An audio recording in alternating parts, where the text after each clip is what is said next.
إنا نسألك بنور الفهم وأخرجنا من الظلمات الوهم وافتح أبواب رحمتك وانشر علينا حكمتك يا أرحم الراحمين. اللهم إنا نسألك فهم النبيين وحفظ المرسلين وإلهام الملائكة المقربين. اللهم أغننا بالعلم وزينا بحلم وأكرمنا بالتقوى وجملنا بالعافية يا أرحم الراحمين.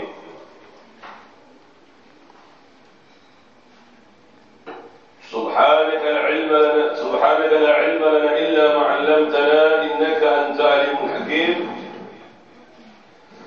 وصلى الله على سيدنا محمد النبي وعلى آله وصحبه وسلم. الحمد لله رب العالمين. Alhamdulillah, pada malam ini kita meneruskan pengajian kitab Riyadhus Shalihin yang di dalamnya banyak sekali sumber dari sumber ilmunya Allah Ta'ala membimbing kepada kita menuju jalan yang diridhai oleh Allah Subhanahu wa Ta'ala, membimbing kepada kita menuju surganya Allah, menuju rahmatnya Allah, menuju keridhaannya Allah, dan membimbing kepada kita sebatan untuk dekat kepada Allah, dekat kepada Rasulullah SAW, dan mengetahui arti dari sebuah amalan di muka bumi ini. Maka dari itulah orang yang beruntung di muka bumi ini, merekalah yang mencintai ilmunya Allah. Orang yang beruntung di alam akhirat, mereka pula yang mencintai ilmunya Allah Subhanahu wa Ta'ala selama hidupnya di muka bumi ini.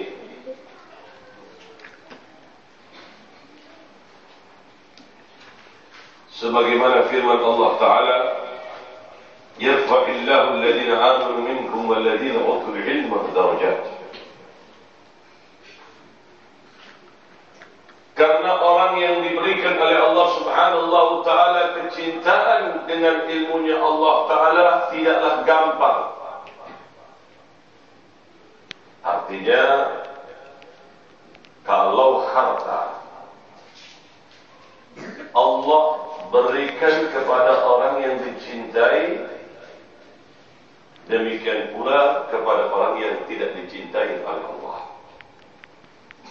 Baik mereka yang menyembah Allah atau mereka yang tidak menyembah Allah, maka harta ini akan Allah Ta'ala bagi-bagikan secara cuma-cuma.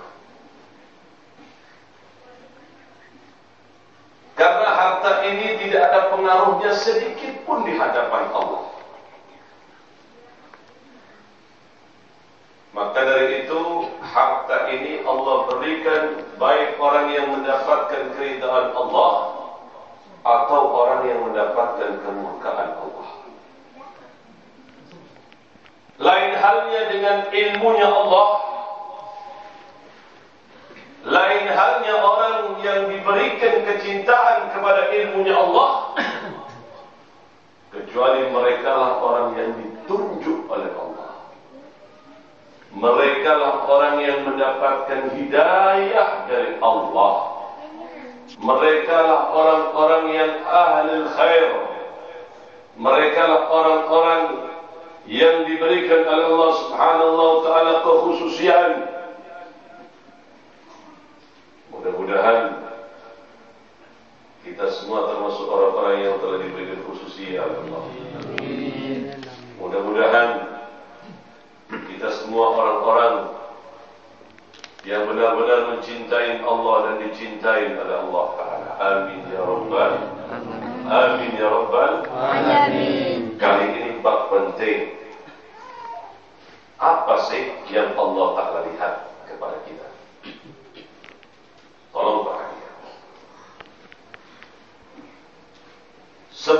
kita membahas permasalahan apa sih yang Allah Ta'ala lihat pada diri kita, untuk mengenal keagungan Allah Subhanahu wa Ta'ala, tentunya kita harus lebih banyak mendengar, belajar tentang sifat-sifatnya Allah, tentang keagungan-keagungan Allah. Di situ akan timbul pada diri kita pengagungan kepada Allah Rabbul Alamin. Lain halnya seseorang mau mengagungkan Tuhannya sementara tidak tahu sifat dari sifat Tuhannya. Bagaimanakah seseorang mau mengagungkan Allah sementara dia tidak mengetahui sifat dari sifat Allah, keagungan-keagungan Allah? Kadangkala orang yang tidak mengetahui ini, dalam waktu yang singkat, apabila ada badai datang, dia akan berubah dalam sekejap. Tapi pada saat dia mengetahui keagungan Allah, kebesaran Allah, maka dia akan tetap mengarang di dalam hatinya, Allah Rabbul Alamin Maha Kuasa, Allah Rabbul Alamin Maha segala-galanya, Allah Rabbul Alamin Sang Penguasa jagat raya ini. Tentunya untuk mengetahui itu semua, kita dibutuhkan mengetahui sifat dari sifat Allah terlebih dahulu. Singkat, sifat Allah Ta'ala ini sudah disebutkan dalam Asma'ul Husna. Maha Pengasih dan Maha Penyayang. Kita bisa bayangkan kasih sayang Allah kepada hambanya begitu besar. Kasih sayang Allah Subhanahu wa Ta'ala kepada hambanya ini tidak ada duanya. Pada saat hamba itu berbuat maksiat, pada saat hamba itu durhaka, pada saat hamba itu durhaka kepada Allah Subhanahu wa Ta'ala, Allah masih menanti pintu taubat baginya. Allah masih membuka pintu taubat baginya. Allah Subhanahu wa Ta'ala masih memberikan peluang untuk bertaubat. Allah Subhanahu wa Ta'ala masih memberikan kesempatan dirinya untuk mensucikan dirinya dengan beristighfar, dengan memohon ampun kepada Allah. Ini keagungan yang dahsyat yang Allah Subhanahu wa Ta'ala berikan kepada hamba-Nya.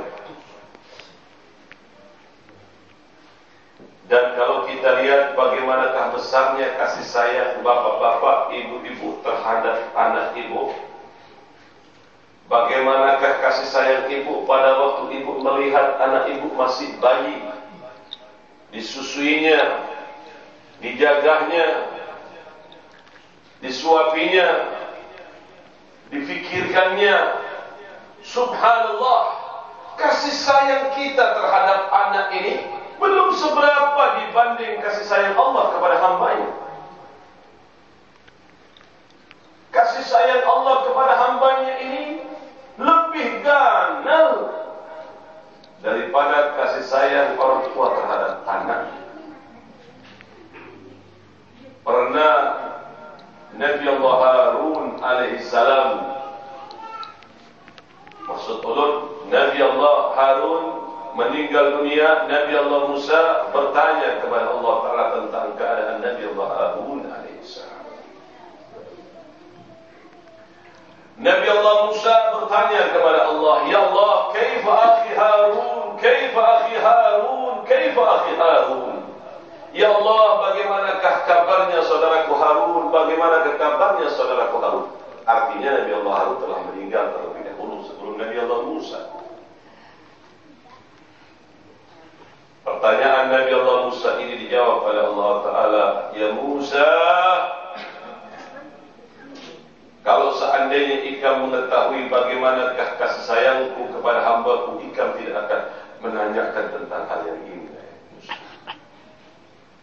Kalau di luar bumi aku cinta, lebih-lebih apabila dia berada di dalam bumi. Sekali lagi, ini menunjukkan Allah Subhanahu wa Ta'ala sangat mempunyai perhatian yang begitu besar kepada hamba. Mudah-mudahan kita termasuk orang yang dilindungi oleh Allah. Mudah-mudahan kita termasuk orang yang dicintai oleh Allah. Mudah-mudahan anak turunan kita semuanya, orang tua kita, termasuk orang-orang yang dilindungi dan dicintai oleh Allah Ta'ala. Amin ya Rabbal Alamin. Lalu yang pertama dilihat oleh Allah Subhanahu wa Ta'ala kepada kita ini apa sih? Apakah pada saat kita beramal dengan amalan yang banyak, apakah itu yang pertama dilihat oleh Allah? Apakah pertama yang dilihat adalah orang yang gagah, yang cantik, ataukah orang yang berharta, berpangkat? Kita akan bahas apa sih yang pertama yang diterawang oleh Allah, yang pertama dilihat oleh Allah pada diri kita. Kita akan bahas. Dalam riwayat wa an Abi Abbas Abdullah ibn Abbas ibn Abdul Muttalib radhiyallahu anhuma anna Rasulullah sallallahu alaihi wasallam fima yarwi an Rabbi tabaraka wa ta'ala.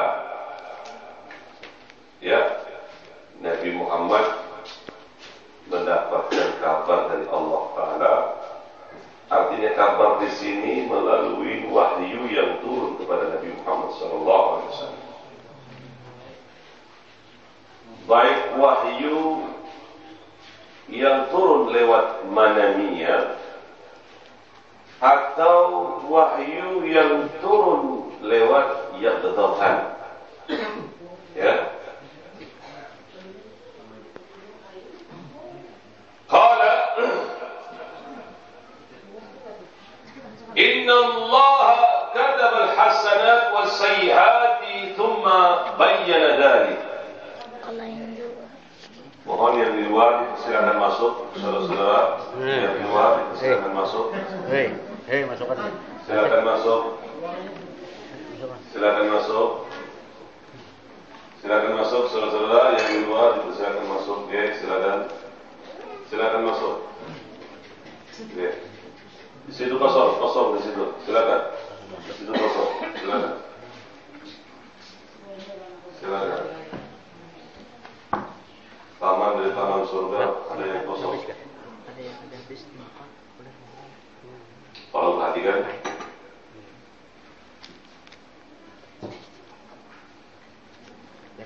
Inna Allah kataba al-hasanati was-sayyi'at thumma bayyana dhalika. Allah Ta'ala itu memerintahkan malaikat untuk menulis kebaikan yang dilakukan oleh seorang hamba dan kejelekan yang dilakukan oleh seorang hamba. Ada itu malaikat. Siapa yang lebih menulis? Raqib dan di mana Raqib? Di mana itu? Tahu? Seberang sana. Raqib Atid begitu. Raqib Atid berarti dua malaikat. Ada yang mengatakan Raqib Atid itu satu malaikat, cuman mencatat dua catatan. Kalau dia mencatat kebaikan namanya Raqib, kejelekan ya. Ala kulli hal dua-duanya baik ya. Inna Allah kataba al-hasanat was-sayyi'at. Yani Allah Subhanahu wa Ta'ala ya amara hafdhihi bi kitabatiha. Allah Subhanahu wa Ta'ala telah menulis ya kebaikan-kebaikan yang dilakukan oleh seorang hamba tadi. Jadi semua amalan-amalan dari seorang hamba ini telah ditulis oleh Allah Ta'ala di Lauhil Mahfuz. Semuanya. Nanti umpamanya Pian akan begini, pian akan begini, nantinya begini, itu sudah tertulis di Lauhul Mahfuz. Tertulis semua. Nanti perjalanan hidup pian di sini, meninggal pian di sini, dikubur pian di sini, semuanya ditulis oleh Allah. Ya. Kemudian menjelaskan, "Tsumma bayyana dzalika." Faman hamma, nah ini tolong perhatikan. Ini silah tempat penglihatan Allah kepada hamba. Faman hamma, yani barang siapa orang yang berkehendak, ini belum melakukan, tapi berkehendak.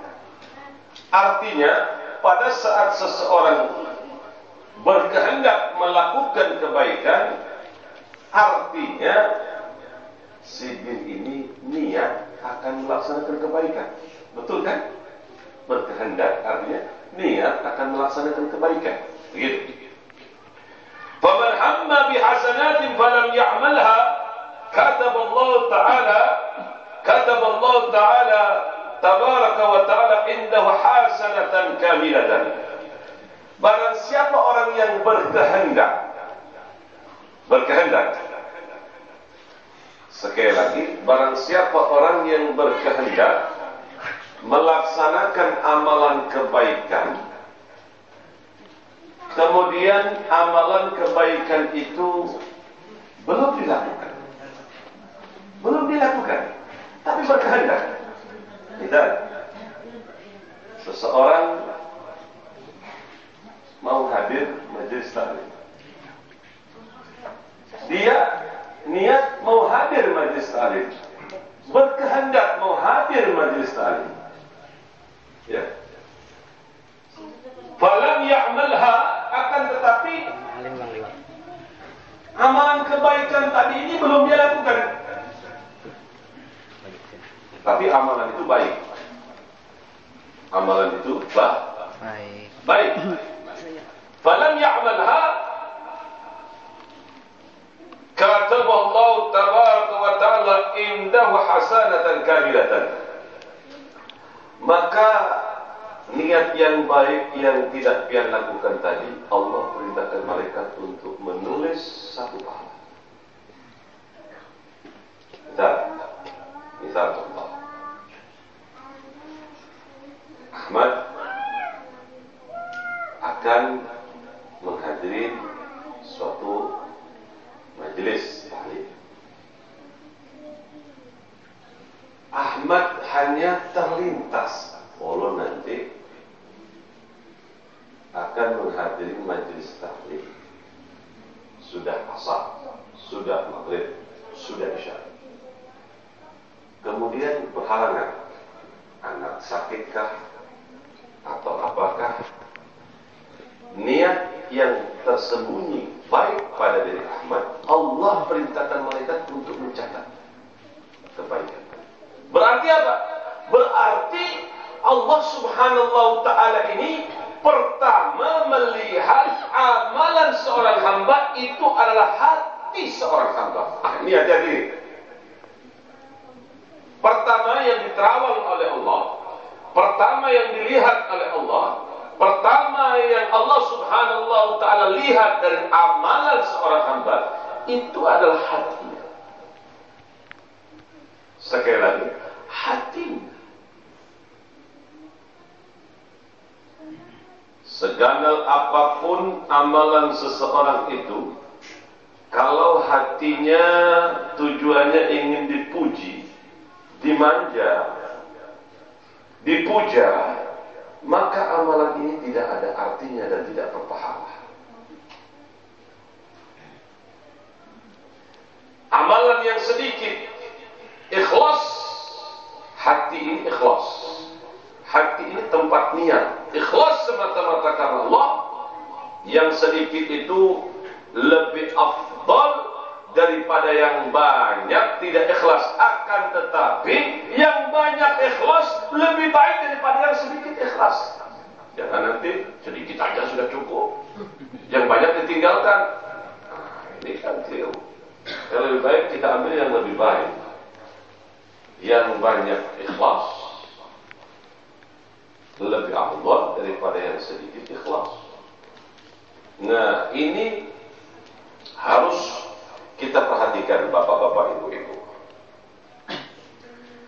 Jadi sebelum kita beramal, kalau kita menghendaki amalan ini berpahala, kita harus betulkan niat dalam hati kita. Pian maunya kemana? Apakah amalan pian ini mau berpahala atau tidak? Kalau amalan pian tadi mau berpahala, mau terpuji, mau mulia, mau bermanfaat, sampai nanti di alam akhirat, amalan ini jangan ditujukan kemana-mana, cukup hanya untuk Allah Rabbul Alamin, nawaitunya lillahi ta'ala. Tapi apabila, kalau perhatikan ini masalah niat nih, ini sekarang ibu-ibu bapak-bapak penting nih, ini masalah niat nih, ini masalah ilmu yang tersembunyi. Maka dari itu, hadis Nabi itu yang berbunyi, talabatul ilmi faridatun ala kulli muslim, belajar ilmu agama diwajibkan untuk setiap orang Islam. Nah, kewajiban di sini ini ada beberapa tahapan. Ya, tolong masuk, silakan masuk ke dalam, Masukkan sini, masukkan. Silakan masuk ke dalam. Silakan, makin di dalam makin barokah. Silakan, barokah di dalam. Silakan, barokah. Silakan, yang di dalam. Silakan, silakan masuk ke dalam.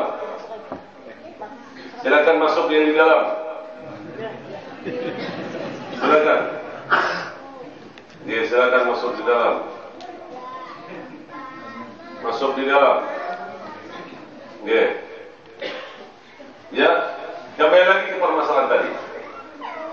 Tolong perhatikan, ini penting. Ini masalahnya penting.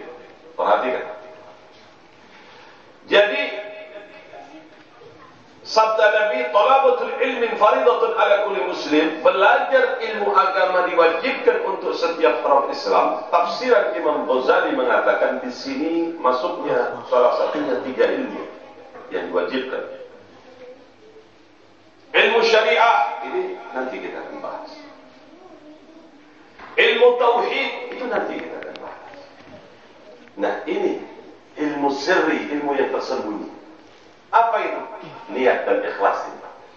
Niat dan ikhlas ini adalah ilmu yang tersembunyi.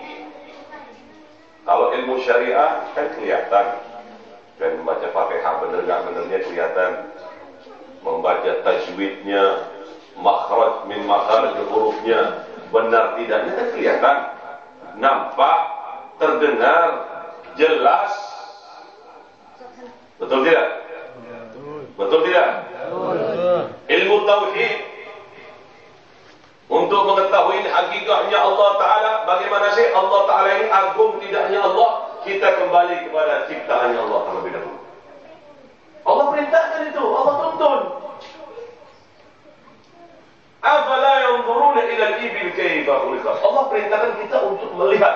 Artinya melihat di sini bukan dengan pandangan mata kosong. Melihat di sini artinya begitu melihat masuk ke dalam hati, proses pemikiran tadi.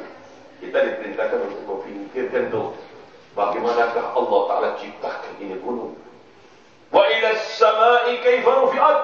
Bagaimanakah Allah Ta'ala tinggikan itu langit. Bagaimanakah Allah Ta'ala ciptakan itu ciptaan-ciptaannya. Di situ kita akan menemukan, meyakini pada diri kita sendiri bahwa Allah Ta'ala itu agung, Allah Ta'ala itu maha besar. Kita tidak mampu berbuat yang demikian. Tidak mampu berbuat yang demikian. Tidak mampu. Kita butuh kepada Allah Rabbul Alamin. Makanya Allah Ta'ala perintahkan tuh. Allah Ta'ala perintahkan. Kita ini diperintahkan untuk melihat ciptaan Allah. Nah, di situ kan akan timbul, subhanallah, maha agung Allah. Bagaimanakah Allah menciptakan matahari? bagaimana menciptakan langit tanpa ada cagak, tanpa ada, Masya Allah, luar biasa. Di sini kita akan dapat memahami keagungan dan kebesaran Allah Rabbul Alamin. Ini penting. Nanti ilmu tauhid itu akan masuk ke dalam sini semuanya. Semuanya kita akan pelajari. Semuanya kita akan pelajari. Bertahap, step by step, bertahap ya. Kalau kita langsung bicara tentang balagh, kita bicara tentang ini, akhirnya bolehkan dari tempat ini mau seberapa, ya, pusing seberapa, pelan-pelan, ya. Kembali lagi permasalahannya tadi. Jadi yang pertama di sini dilihat oleh Allah Subhanahu wa taala adalah niat dalam hati kita. Nah, sebelum kita beramal nih, kita berbisik kepada hati kita dulu. Hati, amalan ini jangan ditujukan kemana kecuali hanya untuk Allah ya. Nawaitunya karena Allah. Begitu. Alamatnya gimana? Alamat dari alamatnya amalan ikhlas itu tidak pernah dirinya bongkar-bongkar lagi amalan itu. Sudah lupa dengan apa yang dia lakukan. Karena amalan ikhlas karena Allah. Yang dia lakukan umpama menyumbang masjid. Sudah selesai. Dia sudah lupa. Karena amalan itu karena Allah. Karena Allah. Tapi kalau sudah dihidupkan kembali, aku, ini kalau sudah begitu, berarti ada itu tumbuh yang namanya syirkul asghar, riya. Dan amalan riya itu tidak sampai kepada Allah. Ini perlu diketahui. Ulun pernah baca kitab itu yang dikarang oleh Sayyidil Imam Syekh Abdul Qadir Jailani, waliyallahu. Ya.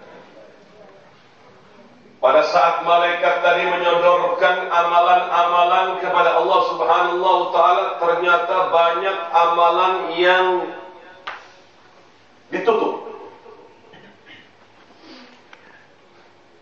Malaikat bertanya, ya Allah, yang ditutup ini amalan apa? Bukankah ini amal kebaikan ya Allah? Betul kata Allah. Tapi amalan ini bukan karena aku. Ini menunjukkan bahwa amalan yang bukan karena Allah Subhanahu wa taala tidak diterima. Yang bukan karena Allah. Ya. Dan Allah Ta'ala itu mengetahui apa-apa yang ada dalam hati kita. Ya'lamu kha'inatul a'yun wa ma tukhfi as-sudur. Allah Ta'ala mengetahui apa yang kau lihat, apa yang kau pandang, dan apa yang tersembunyi di dalam dadamu. Ini penting nih. Masalah niat ini jangan dianggap remeh. Masalah niat ini adalah masalah yang penting. Paham?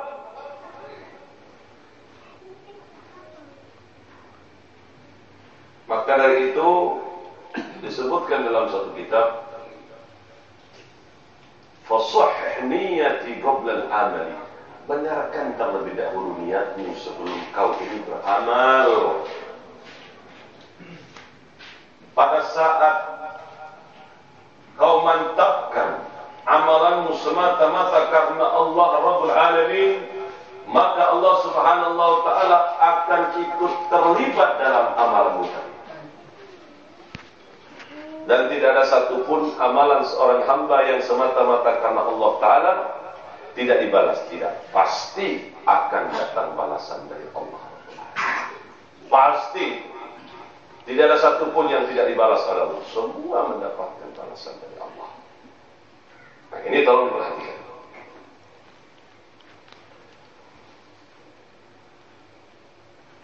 Maka hendaklah kita ini menjaga hati kita ini, memperbaiki hati kita. hendaklah pula kita menjaga hati kita dengan sungguh-sungguh. Karena hakikatnya hati itu adalah anggota tubuh yang paling bermanfaat untuk diri kita, demikian juga yang paling berbahaya pada anggota tubuh kita. Pada saat hati mengarahkan kepada perbuatan yang diridhoi oleh Allah Subhanahu wa taala, maka semua anggota tubuh akan berbuat kebaikan.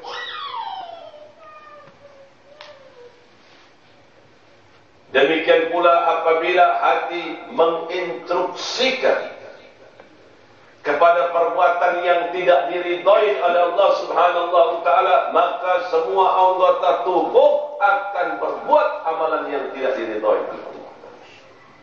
Maka dari itu hati ini harus kita penuhi dengan niat yang kita lakukan semata-mata karena Allah Rabbul Alamin. Sekali lagi, amalan seorang hamba tidak akan pernah sampai kepada Allah Ta'ala kalau niat di dalam hatinya tidak ikhlas amalan tersebut karena Allah. Karena harus ikhlas. Kalau mau sampai, kalau mau berpahala, kalau mau amalan itu mengandung kemuliaan nantinya, hendaklah kita tanamkan dalam hati kita amalan semata-mata karena Allah.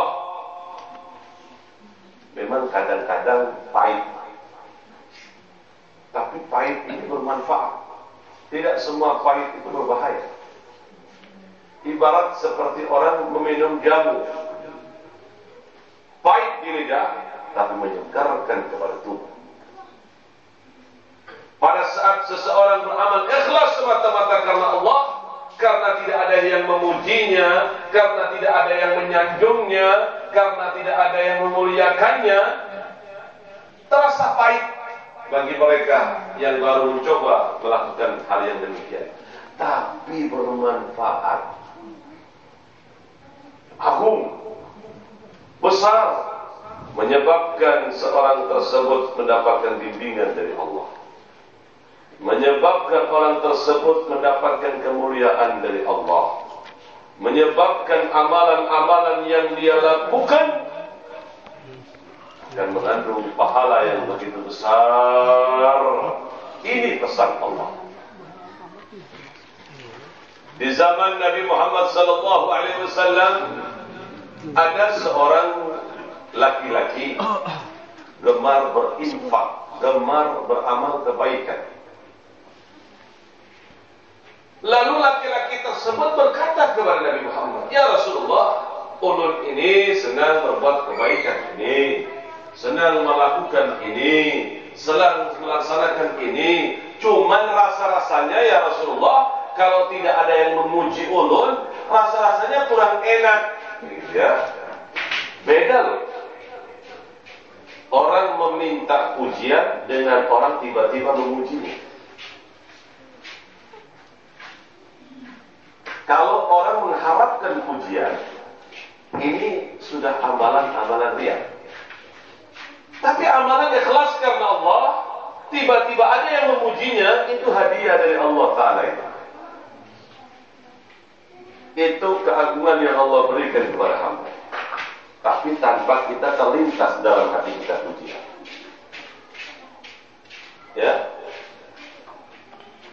rasa-rasanya kurang nyaman ya Rasulullah kalau suatu amalan itu tidak ada yang memujinya. Tidak lama kemudian Jibril datang menyampaikan wahyu akhir dari surat Al-Kahfi yang berbunyi, "Faman kana yarju liqa rabbi faly'amal 'amalan shalihan wa la yusyrik bi ibadati rabbi ahada." Barang siapa orang yang menghendaki ingin bertemu dengan Allah Subhanahu wa taala, pesan dari Allah Taala, "Faman kana yarju liqa rabbi faly'amal 'amalan shalihan." Barang siapa orang yang ingin bertemu dengan Allah, hendaklah dia beramal dengan amalan kebaikan, amalan-amalan saleh. wala yusyrik, dan jangan menduakan. Artinya menduakan di sini adalah amalan riya, karena amalan riya ini dikategorikan syirkul asghar, syirik yang kecil.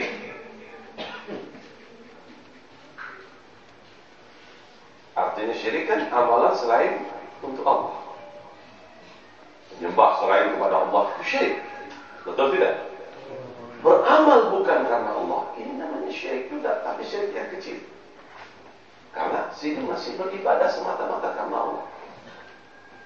Wa man kana yarju liqa rabbi falyamal amalan shalihan wa la yusyrik bi ibadati rabbi ahad. Allah berpesan, jangan menduakan amalan semata-mata bukan karena Allah. Nah, di sini menunjukkan bahwa amalan yang bukan semata-mata karena Allah Ta'ala ini tidak mengandung pahala. Amalan yang bukan karena Allah tidak berfaedah. Sebagaimana sabda Rasulullah sallallahu alaihi wasallam, "Innallaha la yanzuru ila suwarikum wa ajsadikum wa absharikum wa innama yanzuru ila qulubikum wa amalikum." Sesungguhnya Allah Subhanahu wa taala tidak melihat amalan-amalanmu itu dari segi surah yang zahir, atau wa ajsadikum dalam segi bentuk fisik. Wah, ini orang gagah, ini orang lemah. Allah tidak melihat ini. Wa absyarikum, warna kulit tidak dilihat. Wah, ini hitam, wah ini putih, ini tidak. Wa innama yanzuru ila qulubikum wa amalikum. Perhatikan, pertama yang dilihat amalan seorang hamba oleh Allah Ta'ala adalah hati. Ini penting nih Pak Bo ya. Amalan, kalau kita ingin amalan tadi makbul, ini amalan harus dibenarkan. Amalan hati ini hanya semata-mata karena Allah. Ini yang penting. Akan tetapi yang dilihat oleh Allah Ta'ala adalah hati. Akan tetapi yang pertama dilihat oleh Allah Subhanahu Ta'ala adalah perbuatan amalan semata-mata karena Allah Ta'ala tersebut. Maka hati ini tempat pandangan Allah. Jadi Allah pertama melihat itu bukan fisiknya, bukan. Tidak. Yang ditawang pertama adalah hati. Lihat oleh Allah, hati dia lihat. Apakah amalan ini semata-mata karena Allah, ataukah amalan ini bukan karena Allah? Kalau sudah amalan itu semata-mata karena Allah, maka Allah akan ikut terlibat dalam amalan itu.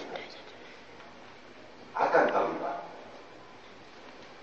Pasti Allah Ta'ala akan balas. Tapi apabila seseorang beramal bukan karena Allah Subhanahu wa Ta'ala, maka Allah Ta'ala tidak akan pernah membalas orang tersebut, karena pahalanya tidak ada. Ini loh, tolong diperhatikan hikmahnya majelis taklim pada malam ini, untuk mengisi wadah hati kita ini.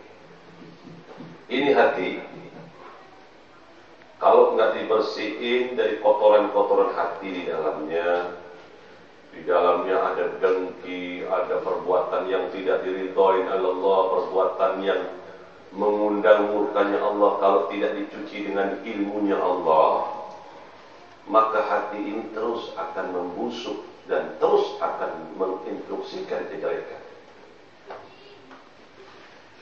Ilmu ini pencuci, sabun, rinsulah ibaratnya kalau kita mau cuci baju. Ilmu ini adalah pencuci hati agar suci. Kalau sudah hati tadi tercuci menjadi bersih, mudah tuh rahmat turun, mudah itu barokah turun, mudah itu hidayah turun. Ini yang perlu kita ketahui. Makanya kadang-kadang orang kalau sudah belajar ilmu agama, tidak paham, mohon maaf, tolong ininya dicuci terlebih dahulu.